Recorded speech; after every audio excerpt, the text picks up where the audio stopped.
2161 selamat tinggal, tidak akan bertemu lagi 17. Dia ingat bahwa sebelum dia membatalkan pernikahannya, dia menemukan masalah dengan Su Zijin. Sepertinya dia menyembunyikan sesuatu dalam tes pernikahan, tetapi karena kecelakaan mobil dan pembatalan pernikahannya tidak lama kemudian, masalah itu menjadi terdampar. Saat dicetak, sepertinya ada sesuatu yang dia sembunyikan saat itu. Ia dan Gu Qingqing hanya bertemu di rumah sakit, ia pasti menyembunyikan sesuatu di rumah sakit.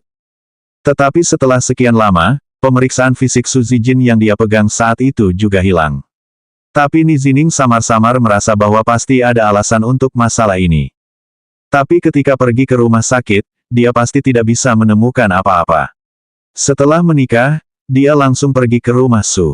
Su Zijin masih marah di ruang tamu keluarga Su.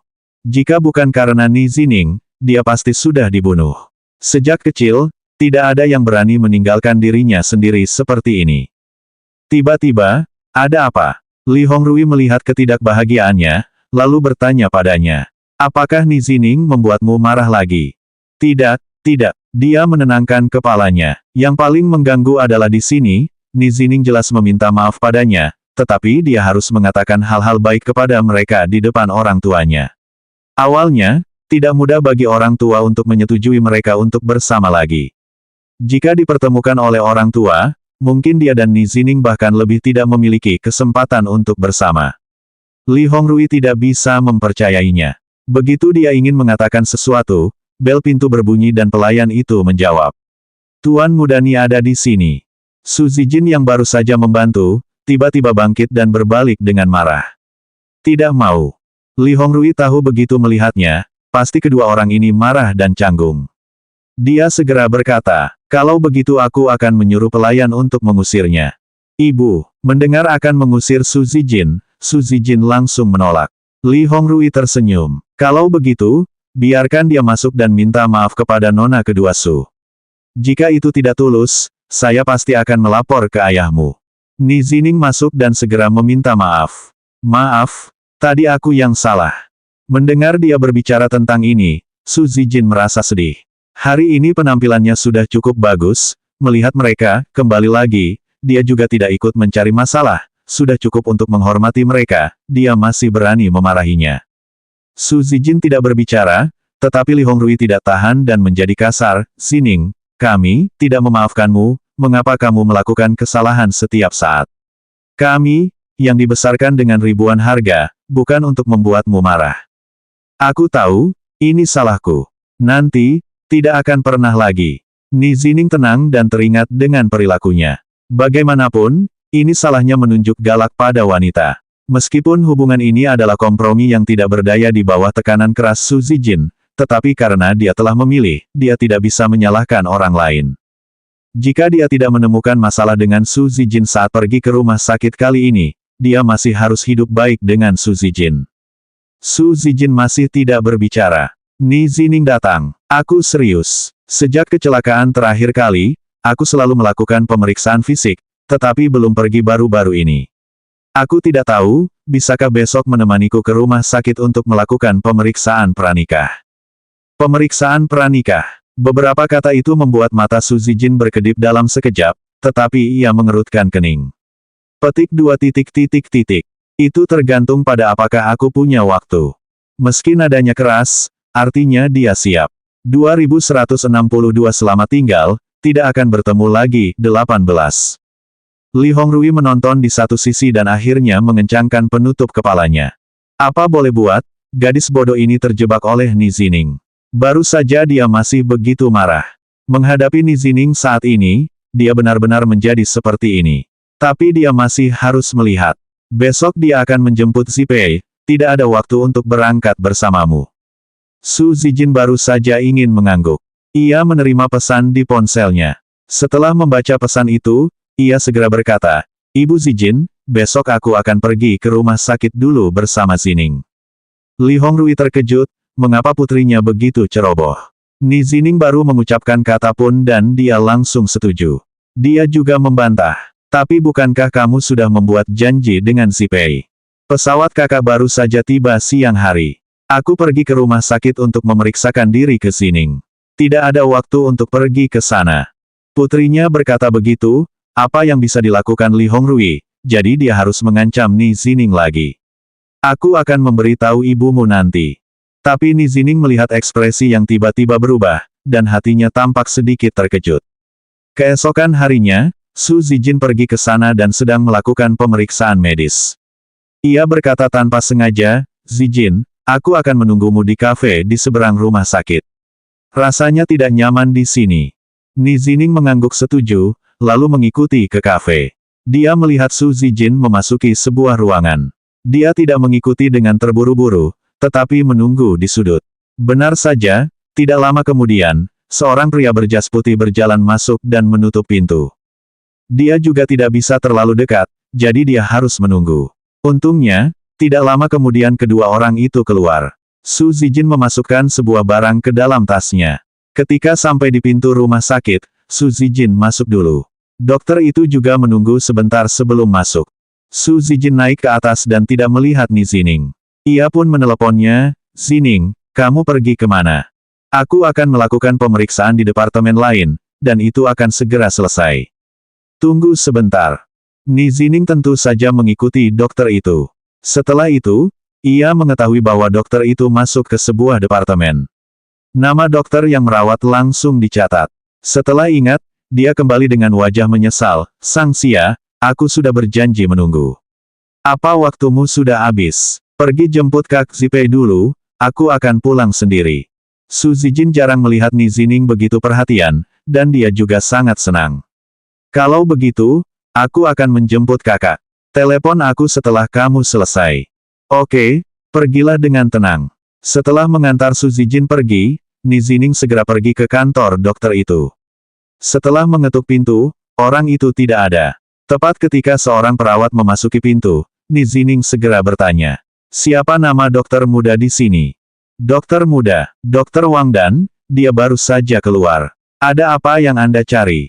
Tidak masalah jika dia tidak ada. Ni Zining keluar dan segera mengetik di situs resmi ponselnya tentang Wang Dan. Dia tahu bahwa dia adalah asisten dokter yang baru saja lulus selama lebih dari setahun dan masih belajar, dan asisten Dokter Sun, pemahaman biologi. Intinya, Dokter Sun tahu bahwa dia adalah murid dari nenek Leng Xicheng dan dokter yang merawat Gu Qingqing. Sepertinya Su Zijin benar-benar menyembunyikan sesuatu darinya. Celana saja Su Zijin dapat mengetahui berita Gu Qingqing secepat ini. Apa yang diberikan dokter itu padanya? Jika kita hanya mencari tahu, memberitahu informasi, atau apapun. 2163 Selamat tinggal, tidak akan bertemu lagi, 19. Tidak ada yang bisa melamar di rumah sakit. Bahkan asisten dokter yang meminta untuk memeriksanya tidak bisa melihat apapun. Setelah selesai memeriksa, dia segera menelepon untuk bertanya kepada Su Zijin. Dia masih di bandara dan dipindahkan ke sana. Sesampainya di bandara, semua orang ada di sana. Melihat Ni Zining melakukan implementasi, keluarga Su juga ada di sana, Su Zijin tampak terkejut. Dia mengira Ni Zining akhirnya mengerti. Dia tahu bahwa menyikat wajah di depan keluarga Su adalah kejutan. Ni Zining tidak melihat apa-apa di permukaan. Ketika Su Zijin pergi ke kamar mandi dulu, dia membantu Su Zijin melihat tasnya sebentar, lalu mencari di dalam tasnya, tetapi tidak menemukan apa-apa. Apakah dia baru saja mengeluarkan barang itu, bukan sesuatu yang dia lakukan secara pribadi, melainkan barangnya sendiri. Berpikir bahwa dia dan Su Zijin telah saling kenal selama bertahun-tahun, meskipun dia egois, mendominasi, dan membenci Gu Qingqing dari lubuk hatinya. Tapi juga, seharusnya dia tidak akan seburuk itu, kan? Ia masih sedikit khawatir. Sebelum Su Zijin masih berada di kamar mandi, ia bersembunyi di samping dan menelepon Gu Qingqing. Ia langsung bertanya dengan terus terang. Qingqing, kapan kamu melakukan operasi pengiriman? Gu Qingqing mengerutkan keningnya, ia tidak tahu mengapa ia menanyakan topik yang begitu lugas. Setelah beberapa saat, ia baru berkata, minggu depan. Apa dia melakukannya di sini atau pergi ke kota? Jika bukan karena dia cukup percaya pada Ni Zining, dia benar-benar tidak ingin membicarakan topik ini lagi. Di sini, ada apa? Kalau bisa, jangan operasi di sini. Karena tidak ada bukti, dia juga tidak bisa menebak secara sembarangan. Wei Yai mendengarkan, aku mendapatkan sedikit berita, mungkin tidak akurat, tapi aku khawatir ada orang yang akan menyakitimu. Petik 2. Ada yang mengincar. Siapa itu? Selain Collins City. Bahkan Gu Qingqing sendiri tidak menyangka bahwa nama pertama yang terlintas dalam pikiran adalah Leng Xicheng. Jangan salahkan dia karena membunyikan Leng Xicheng. Li Yuyu dan ibunya tidak memberitahu tentang kehamilannya. Satu-satunya orang yang diberitahu adalah Leng Xicheng. Siapa lagi yang mengatur ini selain dia? Ini tidak pasti siapa, tapi meskipun tidak ada yang mengincarnya, aborsi tetap harus berhati-hati. Lagi pula, ini adalah operasi. Jika Anda bisa melakukannya setelah pergi ke kota. Mendengar kalimat Nizining mengelak, dia semakin percaya bahwa orang itu adalah Leng Xicheng. Aku benar-benar tidak menyangka, terakhir kali aku memberi cek tidak aman, aku bahkan membayar orang untuk mengincarnya. Benar juga, rumah sakit afiliasi juga merupakan wilayah pengaruh kota Lengxi. Sangat nyaman baginya untuk melakukan sesuatu di dalam. Dia sudah hampir menikah, tentu saja dia takut dia akan terus terlibat. Bagaimana jika dia tidak melakukan operasi dan melahirkan anak haram dengan darahnya? Gu Qingqing mengira bahwa kekerasan dingin Leng Xicheng setelah menikah sudah menjadi bukti ketidakpedulian pribadinya. Ia tidak menyangka bahwa itu hanyalah puncak gunung esnya. Ternyata orang yang tidak dia tolak begitu kejam. Untuk menghilangkan bahaya yang tersembunyi, dia benar-benar harus menyerangnya di rumah sakit. Dia tidak tahu bahwa aborsi bisa membunuh orang jika tidak berhati-hati. Sang Xia tahu, terima kasih. Aku akan berjanji. Begitu dia menutup telepon, Zhang Yuxi datang untuk bertanya dan bertanya pergi keluar kota 2 hari lagi untuk perjalanan bisnis terakhir. Kebetulan Leng Xicheng juga menikah 2 hari lagi, dan masih ada waktu 7 hari sebelum ia menjalani operasi. Baiklah, setelah kembali dari luar kota, dia langsung pergi ke kota. Sejak saat itu, gunung dan sungai masih panjang dan tidak akan pernah bertemu. 2164 selamat tinggal, tidak akan bertemu lagi, 20. Sehari sebelum pergi, dia masih ingat bahwa dia tidak memberi Li Yuyu sesuatu, jadi dia meneleponnya dan dia tidak ingin menjawab. Dikatakan bahwa ayahnya, yang menderita stroke dan dirawat di rumah sakit beberapa hari yang lalu. Istri kecilnya yang muda dan cantik, melihat dia sakit parah di tempat tidur, mengambil semua simpanan dan melarikan diri bersama anak-anaknya. Dia tinggal di rumah sakit selama beberapa hari dan tidak punya uang untuk membayar tagihan sebelum dokter menghubungi mereka. Li Yuyu tidak ingin merawat ayahnya yang telah meninggalkan istri dan putrinya, tetapi tidak dapat menahan ibunya untuk berkata, "Dia adalah ayahmu. Bagaimanapun juga, kamu adalah putrinya, dan kamu memiliki kewajiban untuk mengangkatnya." Petik 2. Tidak ada cara lain. Aku sekarang ada di rumah sakit dan menunggu beberapa hari lagi untuk menemukan perawat untuknya. Letakkan dulu barangnya di sana, tidak terlalu penting, tidak masalah jika Anda mengambilnya nanti. Kata-kata Li Yuyu masih sedikit menyentuh hatinya. Setelah menutup telepon, Gu Qingqing ingin memikirkannya, atau pergi ke rumah Gu untuk melihatnya lagi.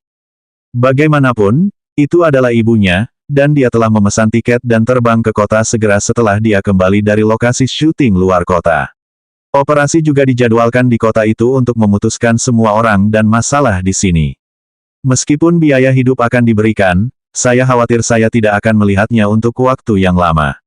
Namun, ketika dia berlari ke pintu keluarga Gu, tidak ada yang menjawab bel yang dia tekan untuk waktu yang lama. Gu Qingqing merasa sedikit aneh. Bahkan jika ibunya pergi bermain kartu dengan teman-temannya, bibi pengasuh juga pasti ada di sana. Menelepon ibu dan mematikan teleponnya. Kemudian telepon ke telepon rumah di dalam kamar tidak ada yang menjawab. Setelah menunggu cukup lama, dia melihat sebuah mobil diparkir di depan villa sebelah. Dia ragu-ragu dan bertanya, "Permisi, apakah kamu tahu di mana nyonya sebelah pergi?" "Sebelah? Bukankah sudah pindah?" Orang yang keluar dari mobil tampak bingung. "Sudah pindah." Gu Qingqing tampak terkejut. "Pindah kemana?" Sang Xia mendengar bahwa keluarga mereka berhutang banyak uang, dan rumah itu digadaikan, jadi dia tidak tahu kemana dia pergi sekarang. Mungkin karena terlalu lama tidak melihat Gu Qingqing datang, tetangga sebelah bahkan lupa bahwa ia adalah putri keluarga. Gu Qingqing tercengang. Ia baru ingat bahwa ketika ibunya mengirim pesan kepadanya, ia menyebutkan bahwa ia berada di Hotel Yancheng, jadi ia segera menyewa taksi. Meski diblokir, informasi ponselnya masih bisa dilihat di daftar hitam. Sebagian besar isinya adalah uang, Tetapi ada beberapa yang mengatakan dia tinggal di kamar 2046 di Hotel Yancheng. Tanpa mengatakan sepatah kata pun, dia segera bergegas ke Hotel Yancheng dan bertanya kepada resepsionis, mengetahui bahwa ibunya benar-benar tinggal di kamar 2046 sebelum dia datang. Dia terus menekan bel pintu, tidak ada seorang pun di dalamnya. Telepon ibu masih tidak aktif. Apa maksudnya? Apakah ada yang salah dengan ibunya? Dia sedang berpikir macam-macam dan kebetulan petugas kebersihan hotel datang untuk membersihkan kamar. Kamarnya cukup berantakan, tapi ada sesuatu di dalamnya yang jelas-jelas merupakan barang pribadi ibunya. Bibi pembersih bertanya, "Siapa kamu? Apa ini kamarmu?" "Bukan, di mana tamu ini pergi?" "Sang Xia belum check out, jadi dia harus keluar." Petik 2. Gu Qingqing keluar, lalu menyalakan ponselnya dan melihat pesan teks. Sampai kemarin, ibunya masih meninggalkan pesan untuknya. 3 kalimat itu tidak lepas dari kata, uang. Akan memintanya untuk meminta uang dan akan meneleponnya. Barangnya ada di sini, bahkan ada sebotol air mineral di atas meja. Mungkin dia benar-benar pergi keluar. 2165 selamat tinggal, tidak akan bertemu lagi, 21. Tampaknya kali ini, demi menyelamatkan kakaknya dari penjara, dia masih dengan kejam menjual propertinya. Tapi dia masih bisa tinggal di hotel bintang 5 dan menggunakan merek tas, dan hidupnya lebih baik darinya. Dia harus mengirim pesan lagi kepada ibunya. "Bu, aku akan pergi ke kota di masa depan. Hubungi aku jika ada sesuatu." Baru saja mengirim pesan, ponselnya sudah mati. Hari ini pergi keluar untuk berlari sepanjang hari. Wu Waimei memang keluar. Hari ini adalah hari ketika penayangan Gu Qingsan dibebaskan dengan jaminan. Dia pergi ke penjara pagi-pagi sekali. Dia membayar mahal, mulai dari kepolisian hingga korban hingga saksi.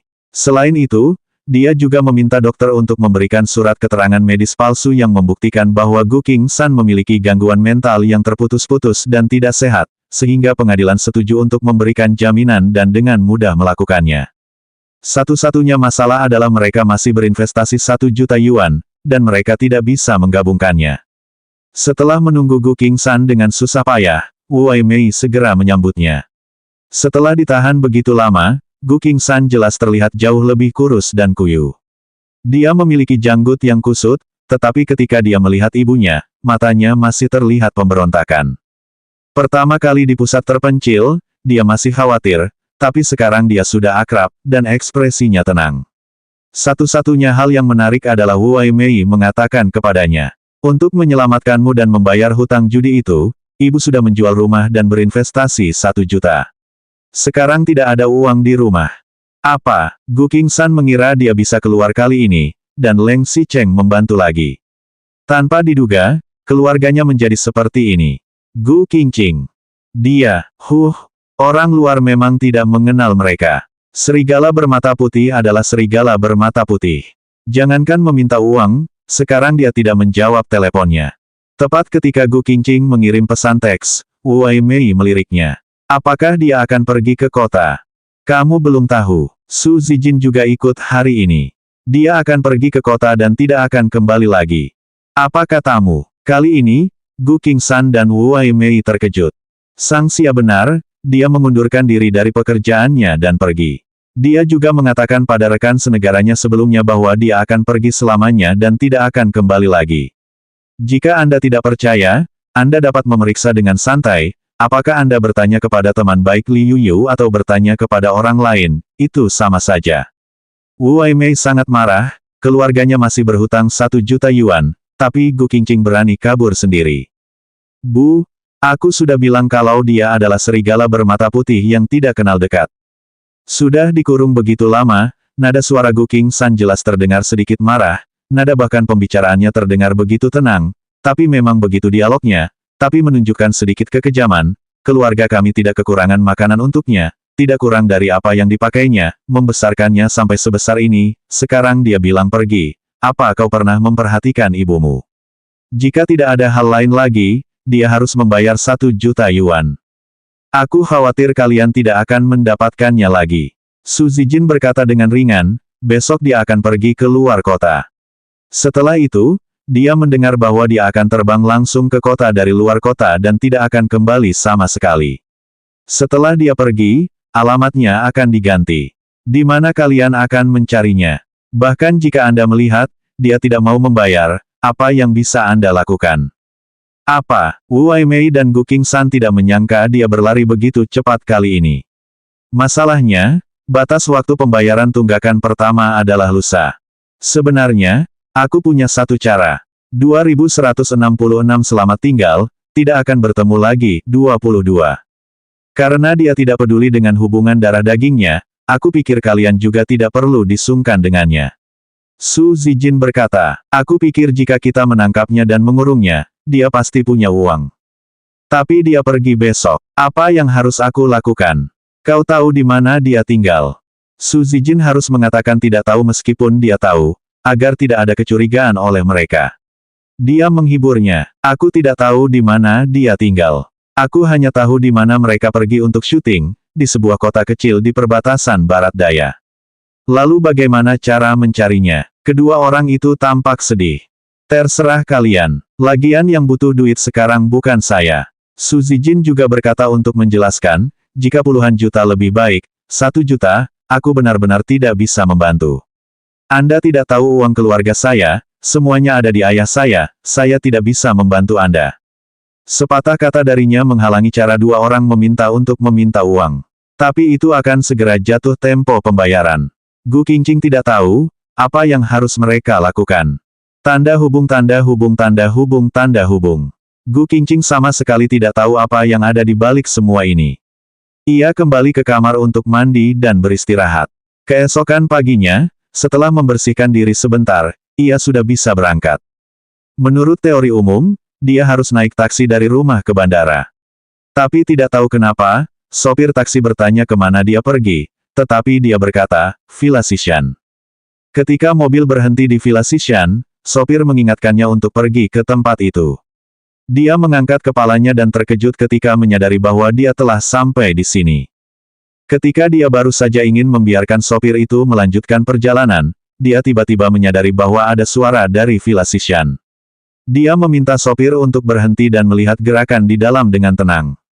Benar saja, banyak mobil mewah yang keluar dari area villa dengan cepat. Semua mobil ini berwarna hitam, tetapi bagian depan mobil dibatasi dengan warna merah. Gu Qingqing mengenali sebuah mobil, plat nomornya adalah 1023, dan itu adalah mobil Leng Xicheng. Jelas ini adalah mobil pernikahannya. Gu Qingqing pasti hantu. Ia meminta sopir untuk mengikuti mobil sepanjang jalan dan melihat konvoi itu berjalan perlahan. Ia pergi ke rumah Sun Yanzhen sepanjang jalan, menjemputnya dengan restu orang luar, dan pergi ke gereja lagi. Ada kontrol di gereja. Dia tidak bisa masuk sama sekali. Dia hanya bisa melihat mobil Leng Xicheng berhenti di depan gereja dari kejauhan. Bahkan dia sendiri tidak tahu mengapa dia harus datang dan mengapa dia berdiri di sini. Dia hanya tahu, dia juga tidak ingin pergi ke sana untuk merebut kerabatnya, juga tidak ingin masuk untuk memberikan kesaksian di saat-saat terakhir. Dia tidak ingin bertanya mengapa Leng Xicheng diam-diam melakukan tindakan jahat di rumah sakit. Dia berdiri di sini dari ciuman, seperti orang yang lewat yang menonton sandiwara, melihat pernikahan milik orang lain dengan tenang. Orang tua Leng Xicheng, kerabat paman dan bibi, semuanya sudah tiba. Temannya, Mo Dongyang, dan yang lainnya juga datang, termasuk keluarga asli Sun Yanzhen, semuanya adalah bunga dan kuda yang marah. Benar juga, mereka adalah orang-orang dalam satu lingkaran, dan lingkungan hidup serta nilai-nilai satu sama lain yang cocok, sehingga tidak akan ada terlalu banyak kontradiksi setelah menikah. Tidak hanya penonton, tetapi juga banyak wartawan. Ada satpam yang selalu mengawasi, tidak ada yang berani mendekat. Namun, saat pernikahan masih setengah jam lagi, tiba-tiba penjaga keamanan memberi jalan, dan kepadatan tiba-tiba mendekat. Dia ingin membuat semua orang merasakan kebahagiaan kita. Gu Qingqing ragu-ragu sejenak, lalu mengikutinya. Baru berjalan beberapa langkah, telepon sudah datang. 2167 selamat tinggal, tidak akan bertemu lagi, 23. Telepon itu datang. Orang Suyi yang menelepon. Kamu di mana? Pesawat akan segera lepas landas. Gu Qingqing. Oh, ia terkejut, lalu berkata, mobilku macet di jalan, aku duduk di pesawat dan datang. Kalian pergilah dulu, tidak perlu menungguku. Setelah itu, Dia langsung menutup telepon dan menatap gereja. Satu telepon ditutup, dan telepon lain masuk lagi, kali ini milik Nizining. Gu Qingqing ragu-ragu sejenak, tapi ia tetap menjawab. Ada apa? Saat menjawab telepon, dia tidak lupa melangkah maju dan melihat situasi di pesta pernikahan dari dekat. Gereja-gereja di Universitas Nobel itu khusyuk dan tidak terlalu banyak dekorasi. Paling-paling, hanya mengelap kaca warna-warni yang dilukis dengan gambar Alkitab hingga bersih. Kursi yang biasa berdoa juga dicat ulang dengan cat baru. Semua lilin lampu kristal di atas menyala, dan cahaya jatuh dari atas, mencerminkan situasi yang sakral dan melamun. Wartawan dan kerumunan penonton diblokir di luar garis merah gereja. Tidak banyak tamu yang diundang di depan. Sebagian besar Gu Qingqing mengenal mereka, pada dasarnya mereka semua adalah keluarga dan teman Leng Xicheng. Dia masih ingat bahwa dia dan Leng Xicheng telah membahas pernikahan. Dia berkata bahwa dia ingin mengadakan pernikahan akbar, tetapi dia tidak ingin diganggu oleh orang luar, memilih keluarga, teman, orang yang akrab berkumpul, bisa ada siaran ulang, tapi tidak boleh mengganggu orang luar. Dengan cara ini, dia mengumumkan peristiwa besar dalam hidup dengan megah dan sederhana. Semua yang ada sekarang memang benar, tapi pahlawan wanita bukanlah dia. Di mana kamu sekarang? Nizining melihat ke belakang, dia sepertinya memiliki perasaan bahwa Gu Qingqing sepertinya ada di sini. Terutama, ketika dia mendengar suara Gu Qingqing di telepon, suara akordeon gereja yang dia dengar di tempat kejadian, selain suara yang sama, suara akordeon gereja, segera melihat ke belakang. Apakah kamu di tempat kejadian? Di gereja. Sekelompok orang di belakang tidak mungkin menemukan Gu Qingqing yang tidak mencolok dari sudutnya. Tapi Gu Qingqing bisa melihat pria itu menelepon kembali. Dia pasti sengaja menghindari orang tua dan keluarga Su meneleponnya, tetapi Su Zijin sudah memperhatikannya. Gu Qingqing tidak menjawab. Kesunyian Nizining jelas merupakan semacam persetujuan. Dia menjadi cemas. Kamu benar-benar ada di tempat kejadian. Gu Qingqing terdiam sejenak, lalu berkata, menyarankan kamu kembali ke tempat duduk. Su Zijin datang mencarimu. Setelah diungkapkan, dia langsung menutup telepon. Tanda hubung tanda hubung tanda hubung tanda hubung. Ruang tunggu gereja. Sebelum waktunya tiba, Leng Xicheng bersandar di samping pintu. Meskipun matanya sedang melihat Sun Yanzhen di dalam dengan riasan, tapi dia tidak tahu kemana semangatnya melayang. Dia berdiri dan melihat sebentar, penata rambut itu menoleh dan bertanya, Tuan Leng, bagaimana menurut Anda tentang bentuk ini? Sun Yanzhen menoleh dengan penuh harap. Leng Xicheng tidak melihatnya dan langsung mengangkat kakinya. Koridor di belakang gereja kosong, dan jendela di atasnya tertutup sinar matahari. Bukankah ini akhir yang dia inginkan? Tidak perlu cantik, lembut, dan dia suka, asalkan latar belakang keluarganya baik, perhatian dan penurut. Keluarga Leng perlu dikembangkan, dia juga tidak bisa diam saja. Sangat sesuai dengan standarnya, tetapi mengapa, dia tidak terlalu muak, hanya merasa hatinya kosong. Dia menolak untuk mengingat nama seseorang, tapi itulah maksudnya dengan membiarkan wartawan dan massa di luar penjagaan bergerak maju ke pintu gereja. Sepertinya dia sedang menantikan seseorang yang akan datang. 2168 Semoga bahagia. 1. Penjaga keamanan datang dan melihat Leng Xicheng segera menyapa. Ekspresi Leng Xicheng datar. Bagaimana keadaan di luar? Karena penjaga keamanan tidak tahu, ia pun mengangguk dan berkata, Tuan Leng tenang saja, semua orang di luar garis merah gereja. Tatapannya sangat bagus, tidak ada yang berani maju dan mempengaruhi kehidupan pernikahan. Dia mengangguk dan mengubah tangannya dengan sedikit kesal. Jelas-jelas dia sangat yakin, tapi entah kenapa suasana hatinya tiba-tiba tidak menentu saat ini. Sepertinya dia tidak ingin suasana hatinya terganggu di luar, dan seperti sedang menantikan sesuatu. Ketika Modong yang masuk, dia melihatnya bersandar di dinding dan berdiri di depan jendela di ujung koridor. Dia adalah pendamping pria, tetapi protagonis hari ini sepertinya dia. Leng Xicheng hanya mengatakan satu kalimat, meminta penjaga keamanan untuk mendekatkan kepadatan, jadi dia tidak peduli. Faktanya, saat menerima pernikahan, wanita itu meminta mereka membayar uang hadiah untuk membuka pintu. Leng Xicheng mengabaikannya. Ia dan beberapa temannya menyiapkan amplop merah untuk menerima pengantin wanita dengan lancar. Saat ini, melihat wajah Leng Xicheng yang masih tenang, sepertinya orang yang menikah sama sekali bukan dirinya. Mo Dongyang berjanji. Kenapa di sini? Bukankah dia akan membayar pengantin baru? Leng Xicheng berkata dengan tenang. Dia sedang merias wajah. Kamu tidak mau pergi melihatnya. Bukankah saat paling indah dalam hidup seorang wanita adalah saat menikah? Mo Dongyang sengaja bercanda dan tahu alasan mengapa dia tidak menyebutkan saat ini, tetapi ingin menusuk lukanya. Leng Xicheng tidak menggerakkan bulu matanya, ia berkata dengan tenang. Apa riasan yang bagus? Tidak ada yang menarik, tapi orang ini adalah pilihanmu sendiri untuk menikah, dan kamu akan selalu berada di sampingmu selamanya.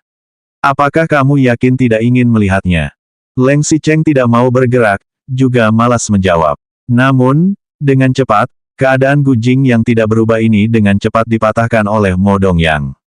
Atau, jika itu orang lain, bukankah kamu dalam kondisi seperti ini? Begitu kata-kata itu terucap, Leng Xicheng dengan cepat mengangkat kepalanya dan meliriknya, matanya tiba-tiba menjadi tajam. Apa maksudmu? Apa maksudmu? Mo Dongyang mengangkat bahunya. Kamu tahu dengan jelas siapa yang kamu maksud. Leng Xicheng bahkan mengubah nadanya dan tampak jauh lebih tajam. Aku bahkan tidak menyebutkan nama. Menurutmu, siapa yang aku maksud? Mo Dongyang malah tertawa. Anggap saja aku sedang membicarakan Su Zipei. Ah, sayang sekali. Sudah kenal bertahun-tahun, sudah bertunangan, tapi sekarang masih belum bersama. Lagi pula, kamu memilih istrimu sendiri.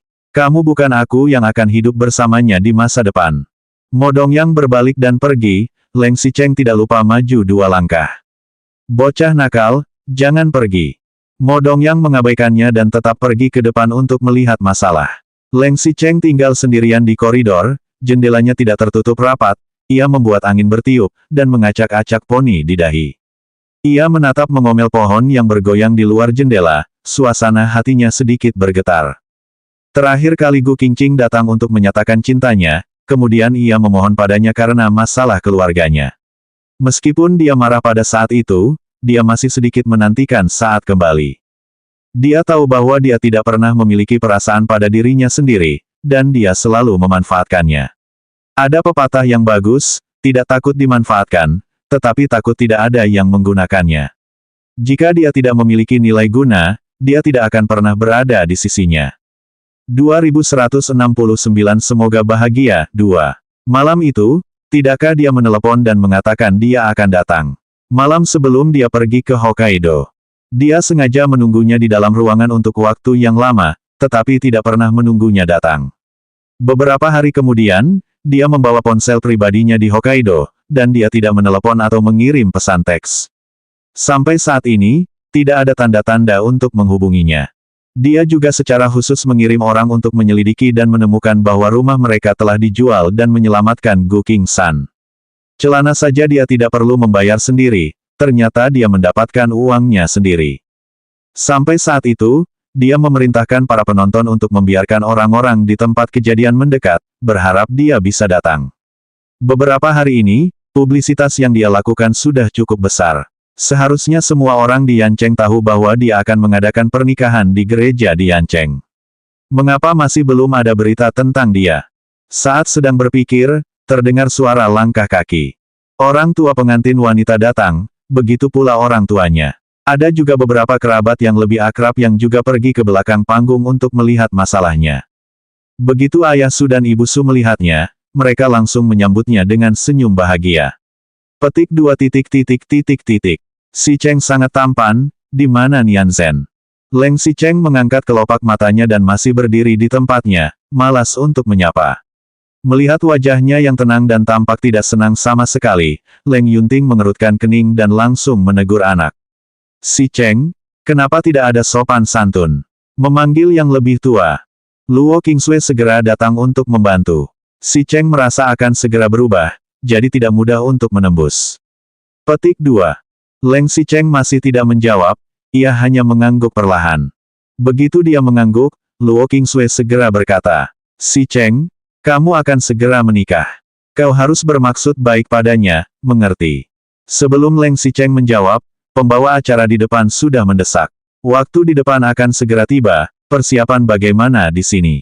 Tepat pada saat itu, penata rias di dalam berkata, sudah siap.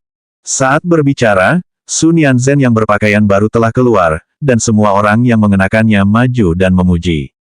Pengantin wanita sangat cantik.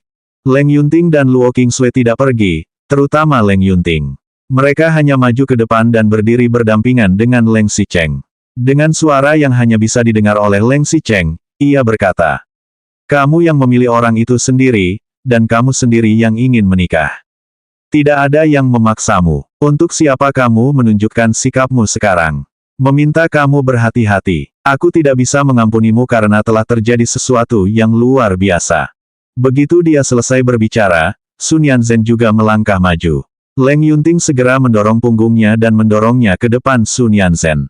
Sun Yanzhen tersenyum malu dan tidak berani melihatnya. Leng Xicheng masih tidak bereaksi. Namun, orang di sebelahnya mengingatkannya. Pergi ke depan untuk memberi hormat. Di depan gereja, berkumpul menunggu lama, dan akhirnya menunggu mempelai wanita muncul, dan ada ringkasan.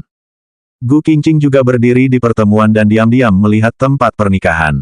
Leng Xicheng berdiri di depan paderi, dan pengantin pria dijemput oleh ayahnya dan dikirim ke hadapannya seukuran demi seperempat. Paduka menyanyikan himne dari paduan suara di gereja.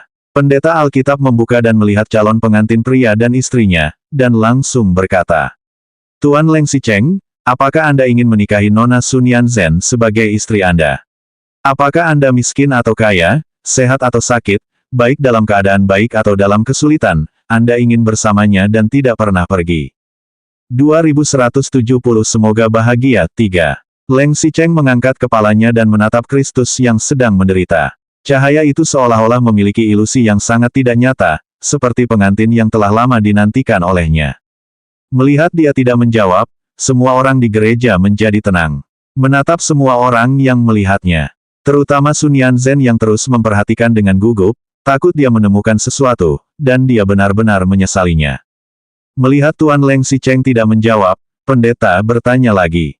"Tuan Leng Xicheng, apakah Anda bersedia menikahi Nona Sun Yanzhen?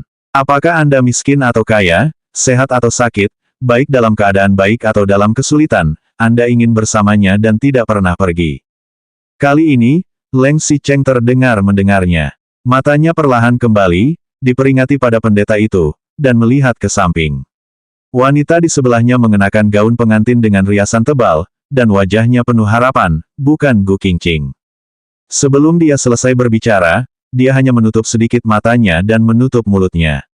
Ekspresi ini jelas terlihat tidak rela. Melihat Sun Yan yang ketakutan, dia takut pada detik berikutnya dia bangkit dan pergi. Kali ini dia tidak berbicara, dan seluruh gereja menjadi ramai. Penonton di samping sudah lama menunggu untuk melihat situasi di sini, lagi pula, menonton drama tidak terlalu penting. Bahkan di sisi kerabat dan teman, mereka saling berbisik, dan banyak diskusi. Terutama orang tua Leng Xicheng, Leng Yunting dan Luo Qingsui, saling melirik satu sama lain dan sedikit mengernyit. Jelas, mereka khawatir tentang situasi yang terjadi untuk sementara waktu. Pendeta itu harus meninggikan suaranya. "Tenang," dia memandang Leng Xicheng lagi. "Tuan Leng, Tuan Leng." Leng Xicheng perlahan mengangkat kepalanya, kali ini ia masih tidak berbicara, tetapi mengangguk perlahan. Melihat Sun Yanzhen mengangguk, pendeta itu segera bertanya kepada Sun Yanzhen di sebelahnya. "Nona Sun Yanzhen, apakah Anda bersedia menikah dengan Tuan Leng Xicheng? Baik miskin atau kaya, baik sehat atau sakit, dan tidak." Sebelum dia selesai berbicara, Sun Yanzhen mengangguk dengan cepat. "Aku bersedia." Kecepatan ini seperti takut Leng Xicheng akan segera beradaptasi. Salah satu dari mereka ragu-ragu, dan yang lainnya mengangguk dengan cepat. Meskipun mereka setuju secara lisan, mereka harus menulis surat nikah untuk mendapatkan persetujuan hukum. Kota Lengxi juga sudah siap, dan dia sengaja mengisi semua informasi tentang pernikahan. Pendeta meletakkan kertas pernikahan di depan keduanya, selama mereka menuliskan nama mereka di atasnya, dan kemudian mengirimkannya ke Biro Urusan Sipil untuk dicatat, mereka adalah pasangan sah yang asli. Buku pernikahan itu dibuat rangkap dua, Sun Yanzhen menulis namanya di salinannya. Dilihat dari samping, Leng Xicheng belum menulis. Sun Yanzhen akan meninggalkan catatan di berkasnya di masa depan bahkan jika dia bercerai, dia akan menjadi salah satu pengalaman hidupnya. Mungkin karena Leng Xicheng terlalu lama menulis, seluruh gereja berbisik lagi. Terutama di luar yang dikelilingi oleh garis merah keamanan, para wartawan itu ingin sekali mengarahkan kamera ke depan Leng Xicheng dan mengambil semua ekspresi mikro di wajahnya. Saya telah melihat orang-orang yang bertengkar dengan kerabat dan melarikan diri, tetapi saya belum pernah melihat orang yang begitu ragu-ragu. Bukankah dia baru saja mengangguk? Bukankah tekadnya sangat besar dari publik hingga pertunangan hingga pernikahan kurang dari sebulan? Apa yang terjadi? Keributan di tempat kejadian semakin besar, dan Leng Yunting tidak bisa diam. Dia tidak ingin peduli apakah dia masih bercanda atau tidak, dan langsung berteriak. Xicheng, perhatikan identitasmu. Selanjutnya bab 2171 semoga bahagia, 4.